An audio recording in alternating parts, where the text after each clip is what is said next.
tütarlaps, nagu lõoke laulab LHV mees ja ma olen tema kuulamiseks vaba. Tütarlaps, liigun lähemale pensionitabelile otse kui kärbes paberile. Isegi Elisa mehi ei taha seljatada, mis sest, et pole telekat, ma olen vana. Peavalu, seljavalu, puusavalu, hingevalu, võimalik südamerabandus, põlved raksuvad iga kord, kui kükitan, see on vanadus, vastan, kui kolleeg küsib, mis hääl see oli. Mis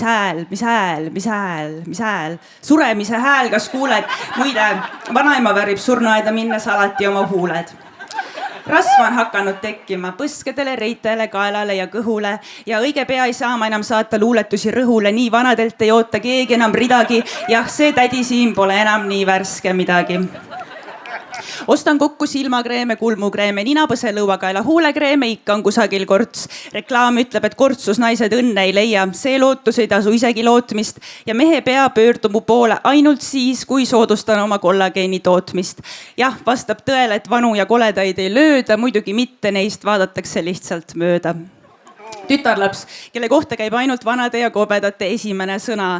Meest tutvustades ütlen ikka, see on minu poiss. Teeme nii, et valetavad passid ja kui tülli lähme kindel see, et ukse taha lootusrikkalt rivistuvad kassid.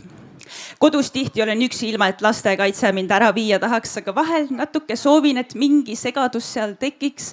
Ja kluppi minnes alati ma olen valmis what the heckiks, sest mida perset, kas kõik siin tantsuplatsil on 13-aastased ja kuidas nad sisse saavad.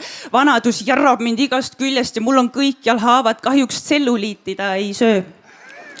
Tütarlaps, kel vanus juba sealmaal, millal tulevad autoabielu, majapanga laen, ma ei tea, olen tühi nagu kaev, mille põhjas kolisevad ämbrid.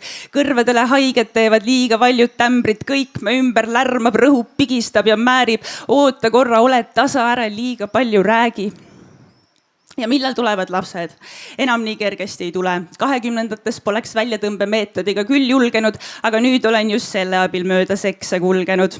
Ja millal tulevad lapsed, küsib ka kassapidaja pilk, kui kilo kummikomme ostan.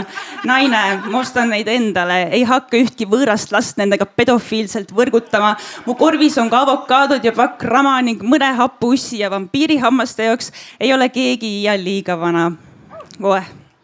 See luuletus on liiga pikk. Kell saab 10, mul on uneaeg. Sõbranna tahab külla tulla, teha veidi seeni. Ütlen olgu, aga kaasa parem võta fastum keeli. Aitäh!